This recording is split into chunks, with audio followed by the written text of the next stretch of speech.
Hello ನಮಸ್ತೆ ಎಲ್ರಿಗೂ ವಿಜಯಾಸ್ world YouTube ಚಾನಲ್ಗೆ ತಮ್ಮೆಲ್ಲರಿಗೂ ಸ್ವಾಗತ. ಇವತ್ತಿನ ವಿಡಿಯೋದಲ್ಲಿ ನಾನು ವರಮಹಾಲಕ್ಷ್ಮಿಗೆ ಹೇಗೆ ಸೀರೆಯನ್ನು ಮಡಚಬೇಕು ಹಾಗೆ ಹೇಗೆ ಸೀರೆಯನ್ನು ಉಡಿಸ್ಬೇಕು ಅನ್ನೋದನ್ನು ಕ್ಲಿಯರಾಗಿ ತೋರಿಸ್ಕೊಡ್ತಾ ಇದ್ದೀನಿ. ವಿಡಿಯೋ ಎಲ್ಲೂ ಸ್ಕಿಪ್ ಮಾಡ್ದೇ ನೋಡಿ ಎಷ್ಟು ನೀಟಾಗಿ ಸೀರೆ ಉಡಿಸ್ಬೋದು ಅಂತ ಈ ವಿಡಿಯೋದಲ್ಲಿ ತೋರಿಸ್ಕೊಡ್ತಾ ಇದ್ದೀನಿ. ನಾನಿಲ್ಲಿ ಈ ಸೀರೆಯನ್ನು ವರಮಹಾಲಕ್ಷ್ಮಿಗೆ ಉಡಿಸ್ಲಿಕ್ಕೆ ನಾನು ತೊಗೊಂಡಿದ್ದೀನಿ. ನೋಡಿ, ಇದು ಸೆರಗು, ಹಾಗೆ ಇದರಲ್ಲಿ ಬ್ಲೌಸ್ ಪೀಸು ಹಾಗೇ ಇದೆ, ನಾನು ಕಟ್ ಮಾಡಿಲ್ಲ ಇನ್ನು. ಇದರಲ್ಲೇ ಬ್ಲೌಸ್ ಪೀಸ್ ಇದೆ. ಇದು ಸೆರಗು, ಇದು ಬ್ಲೌಸ್ ಪೀಸು ಸೀರೆಯಲ್ಲಿ ರನ್ನಿಂಗಲ್ಲಿ ಬಂದಿದೆ. ನಾನೀಗ ಸೆರಗಿನ ಕಡೆಯಿಂದ ಪೂರ್ತಿ ಸೀರೆನ ಹಾಫ್ ಫೋಲ್ಡ್ ಆಗಿ ಮಾಡಿಕೊಂಡು ಮಡಿಕೆಯನ್ನು ಫಸ್ಟ್ ಮಾಡಿ ಸೇಫ್ಟಿ ಪಿನ್ನಿಂದ ಲಾಕ್ ಮಾಡ್ತಾ ಇದ್ದೀನಿ. ನೋಡಿ, ಈ ರೀತಿ ಹಾಫ್ ಫೋಲ್ಡ್ ಆಗಿ ಸೀರೆ ಕಂಪ್ಲೀಟಾಗಿ ಮಾಡ್ತಾ ಇದ್ದೀನಿ ನಾನು. ನೋಡಿ, ಸೀರೆ ಪೂರ್ತಿ ಕಂಪ್ಲೀಟಾಗಿ ಈ ರೀತಿ ಹಾಫ್ ಫೋಲ್ಡ್ ಆಗಿ ಮಾಡ್ಕೊಂಡಾದಮೇಲೆ ನಾನು 2 ಅಂಚನ್ನು ಸೇರಿಸಿ ಒಂದು ಸೇಫ್ಟಿ ಪಿನ್ನಿಂದ ಲಾಕ್ ಮಾಡ್ತಾ ಇದ್ದೀನಿ. ನೋಡಿ, ಇಲ್ಲಿ ತುದಿಗೆ ಹಾಗೆ 1 ಮೀಟ್ರಿಗೆ ಹಾಗೆ 1.5 ಮೀಟ್ರಿಗೆ ಗ್ಯಾಪ್ ಬಿಟ್ಟು ನೀವು ಪೂರ್ತಿ ಸೀರೆ ಮುಗಿಯೋ ತನಕ ಈ ರೀತಿ ಸೇಫ್ಟಿ ಪಿನ್ನನ್ನು ಹಾಕಿ, ನಾನಿಲ್ಲಿ 3ನೇ ಪಿನ್ನನ್ನು ಹಾಕ್ತಾ ಇದ್ದೀನಿ. ಹಾಗೆ ಮತ್ತೆ ಸ್ವಲ್ಪ ಸೀರೆಯನ್ನು ಸರಿಸ್ಕೊಂಡು ಮತ್ತೊಂದು ಹತ್ರ ಸೇಫ್ಟಿ ಪಿನ್ನಿಂದ ಲಾಕ್ ಮಾಡಿ, ಈಗ ಸೀರೆ ಕಂಪ್ಲೀಟಾಗಿ 5 ಹತ್ರ ನಾನು ಸೇಫ್ಟಿ ಪಿನ್ನಿಂದ ಲಾಕ್ ಮಾಡಿ ಹಾಫ್ ಫೋಲ್ಡ್ ಆಗಿ ಮಾಡಿದ್ದೀನಿ. ಈ ರೀತಿ ಮಾಡೋದ್ರಿಂದ ನೇರಿಗೆ ಮಾಡುವಾಗ ಸ್ವಲ್ಪನೂ ಸೀರೆ ಕದಲಲ್ಲ ನಮಗೆ, ಆದ್ದರಿಂದ ಈ ರೀತಿ ಮಾಡ್ಕೊಳ್ಳಿ. ನಾನಿಲ್ಲಿ ಬ್ಲೌಸ್ ಪೀಸ್ ರನ್ನಿಂಗಲ್ಲಿ ಬಂದಿದೆ ಅಂತ ಹೇಳಿದ್ನಲ್ಲ, ಅಲ್ಲಿಂದ ನಾನು 1.5 ಮೀಟ್ರ್ನಷ್ಟು ಬಟ್ಟೆಯನ್ನು ಬಿಟ್ಟು ಈಗ ವರಮಹಾಲಕ್ಷ್ಮಿಗೆ ಉಡಿಸ್ಲಿಕ್ಕೆ ಸೀರೆಯ ನೆರಿಗೆಗಳನ್ನು ಮಾಡ್ತಾ ಇದ್ದೀನಿ. ನೋಡಿ, ಸೆರಗು ಹಾಗೆ ಸೊಂಟದ ಭಾಗ ಸಿಕ್ಸೋದಿರುತ್ತಲ್ವ, ಎರಡೂ ಸೈಡು ನಾನು 1.5 ಮೀಟ್ರ್ನಷ್ಟು ಬಿಟ್ಟು ಮಿಡಲ್ ಭಾಗ ಮಾತ್ರ ಈ ರೀತಿ ಫೋಲ್ಡನ್ನಾಗಿ ಮಾಡ್ತಾ ಇದ್ದೀನಿ. 4 ಬಟ್ಟಿನಷ್ಟು ಅಗಲಕ್ಕೆ ನೀವು ನೆರಿಗೆಗಳನ್ನು ಮಾಡ್ಕೊಳ್ಳಿ. ನೋಡಿ, ಫಸ್ಟೇ ನಾವು ಸೇಫ್ಟಿ ಪಿನ್ನಿಂದ ಹಾಫ್ ಫೋಲ್ಡ್ ಆಗಿ ಲಾಕ್ ಮಾಡಿರೋದ್ರಿಂದ ಸೀರೆ ಸ್ವಲ್ಪನೂ ಕದಲಲ್ಲ, ಹಾಗೆ ಕಾಡಿಸಲ್ಲ, ಎಷ್ಟು ನೀಟಾಗಿ ನೆರಿಗೆಗಳು ಕೂಡ್ತವೆ ಅಂತ. ಫಸ್ಟೇ ನೀವು ಈ ರೀತಿ ಮಾಡಿಟ್ಕೊಂಡ್ರೆ ಹಬ್ಬದ ದಿನ ನೀವು ಈಸಿಯಾಗಿ ವರಮಹಾಲಕ್ಷ್ಮಿಗೆ ಸೀರೆಯನ್ನು ಉಡಿಸ್ಬೋದು. ನೋಡಿ, 15ರಿಂದ 20ರವರೆಗೂ ನೆರಿಗೆಗಳನ್ನು ನೀವು ಮಾಡ್ಕೋಬೋದು. ಚಿಕ್ಕದಾಗಿ ಮಾಡಿದರೆ ಸ್ವಲ್ಪ ಇಲ್ಲಿ ದೊಡ್ಡದಾಗಿ ಆಗಿರೋದ್ರಿಂದ 10ರಿಂದ 15 ನೆರಿಗೆಗಳು ಇಲ್ಲಿ ನಾನು ಮಾಡ್ಕೊಂಡಿದ್ದೀನಿ.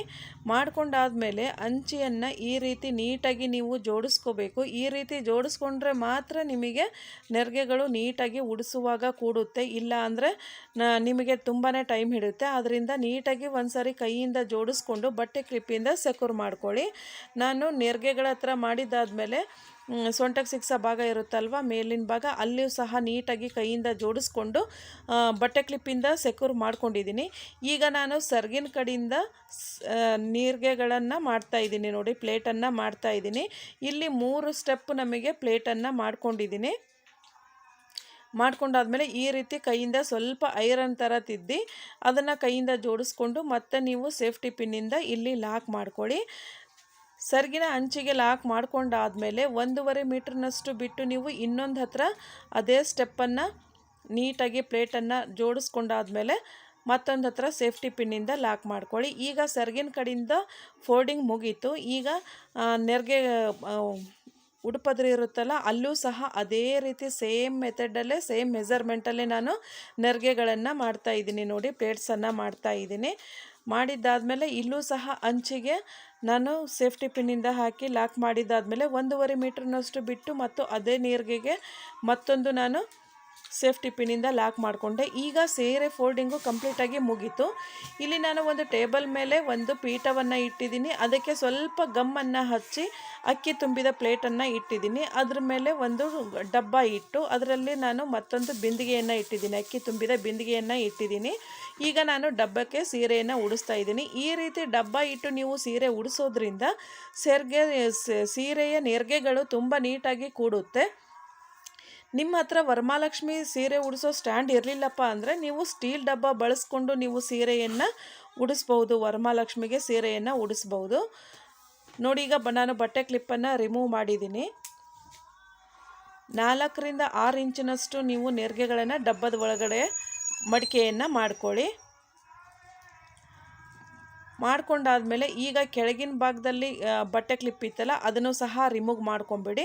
ರಿಮೂವ್ ಮಾಡ್ಕೊಂಡ ನಂತರ ನೀವು ಡಬ್ಬೆಯ ಕಂಠಕ್ಕೆ ಬಂದಿರುವ ನೆರಿಗೆಗಳನ್ನು 1 ಇಂಚಿನ ಅಂತರದಲ್ಲಿ ಈ ರೀತಿ ನೀಟಾಗಿ ಜೋಡಿಸ್ಕೊಳ್ಳಿ. ಮೇಲೆ ಫಸ್ಟ್ ನೀವು ನೆರಿಗೆಗಳನ್ನು ಜೋಡಿಸ್ಕೊಂಡ್ರೆ ಕೆಳಗೆ ನೀಟಾಗಿ ಸೀರೆಯ ನೆರಿಗೆಗಳು ಕೂಡ್ತವೆ. ಆದ್ದರಿಂದ ನೀವು ಡಬ್ಬೆ ಕಂಠದಲ್ಲಿರುವಂತಹ ನೆರಿಗೆಗಳನ್ನು ಫಸ್ಟು 2 ಸೈಡು ನೀಟಾಗಿ ಜೋಡಿಸ್ಕೊಳ್ಳಿ. ನೋಡಿ 1 ಇಂಚಿನಷ್ಟು ಅಂತರದಲ್ಲಿ ನೀವು ಮೇಲೆ ನೆರಿಗೆಗಳನ್ನು ಜೋಡಿಸ್ಕೊಂಡ್ರೆ ಕೆಳಗೆ ನೆರಿಗೆಗಳು ತುಂಬ ನೀಟಾಗಿ ಕೂಡ್ತವೆ. ನೋಡಿ ಫೋಲ್ಡಿಂಗ್ ಎಷ್ಟು ಚೆನ್ನಾಗಿ ನೆರಿಗೆಗಳು ಫೋಲ್ಡ್ ಆಗಿ ಬರ್ತಾ ಇದೆ ಅಂತ. ಈಗ ನಾನು ಮೇಲಿನ ಬಿಂದಿಗೆ ಕಂಠಕ್ಕೆ ಸ್ವಲ್ಪ ಗಮ್ಮನ್ನು ಹಚ್ಚಿ, ಡಬಲ್ ಸೈಡ್ ಗಮ್ ಬರುತ್ತಲ್ಲ ಅದನ್ನು ಹಚ್ಚಿ ಮತ್ತೊಂದು ಬಿಂದಿಗೆಯನ್ನು ಇಟ್ಟಿದ್ದೀನಿ. ಮೇಲಿನ ಬಿಂದಿಗೆಗೆ ನಾನು ಒಂದು ಕೋಲನ್ನು ಕಟ್ಟಿದ್ದೀನಿ ನೋಡಿ. ಆಮೇಲೆ ಸೆರಗಿನ ಭಾಗ ಏನಿರುತ್ತಲ್ಲ ಅದು ಮುಂದೆ ಬರೋ ರೀತಿ 2 ಸೈಡು ಸಹ ನಾನು ಇಂಟು ಆಕಾರದಲ್ಲಿ ಹಾಕ್ತಾ ಇದ್ದೀನಿ ನೋಡಿ. ನಿಮಗೆ ಬಿಂದಿಗೆ ಕಾಣುತ್ತೆ ಅಂದರೆ ಬಿಂದಿಗೆ ಕಂಠಕ್ಕೆ ಒಂದು ಬ್ಲೌಸ್ ಪೀಸನ್ನು ಕಟ್ಕೊಳ್ಳಿ. ಈಗ ನಾನು ಸೊಂಟಕ್ಕೆ ಡಾಬನ್ನು ಹಾಕಿದ್ದೀನಿ, ಹಾಗೆ ಸರಗಳಿಂದ ಅಲಂಕಾರ ಮಾಡಿ ನಂತರ ಹೂವಿನ ಅಲಂಕಾರನೂ ಸಹ ಮಾಡ್ತಾ ಇದ್ದೀನಿ. ಮಾಲೆಯನ್ನು ಹಾಕಿದ ನಂತರ ಕಳಸಕ್ಕೆ ಕಾಯಿ ಇಟ್ಟು ಮುಖ ಪದ್ಮ ಇಟ್ಟು ಹಾಗೆ ಶ್ರೀಚಕ್ರ ಹಾಕಿದ್ದೀನಿ, ಮತ್ತು ನಾನು ಹೂವಿನ ಅಲಂಕಾರನೂ ಹಾಕಿದ್ದೀನಿ.